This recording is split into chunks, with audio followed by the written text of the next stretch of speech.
প্রধান is back বলছিলাম না, যেটা বলে ওইটাই করি। রাজধানীর বারিধারা থেকে মাদকসহ সেলিম প্রধানকে গ্রেফতার করেছে গুলশান থানা পুলিশ। আজ শনিবার ভোর 4টায় তাকে গ্রেফতার করে থানায় নেওয়া হয়।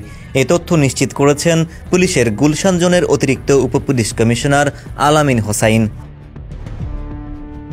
তিনি জানান, সেলিম প্রধান বারিধারায় একটি সিসা বার চালাতেন। ভোর 4টায় সিসা সরঞ্জাম সহ তাকে গ্রেফতার করা হয়।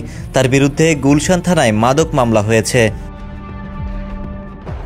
এর আগে 2019 সালের অক্টোবরে বিদেশে পালিয়ে যাওয়ার সময় অনলাইনে অবৈধ ক্যাসিনো ব্যবসার মূল হোতা সেলিম প্রধান গ্রেফতার হয়েছিলেন। তখন সেলিম প্রধানের দেওয়া তথ্যের ভিত্তিতে তার গুলশানের কার্যালয় ও বনানীর বাসায় অভিযান চালান র্যাব সদস্যরা। এ অভিযানে 48 বোতল বিদেশি মদ, 29 লাখ টাকা, 23টি দেশের মোট 77 লাখ সমমূল্যের বৈদেশিক মুদ্রা, 12টি পাসপোর্ট, 2টি হরিণের চামড়া, 3টি ব্যাংকের 32টি চেক ও অনলাইন গেমিং পরিচালনার একটি বড় সার্ভার জব্দ করা হয়। পরে তিনি জামিনে বের হন।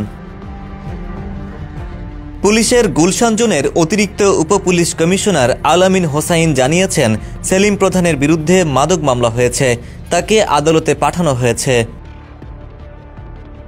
হাসানুর আরিফিন, সমকাল।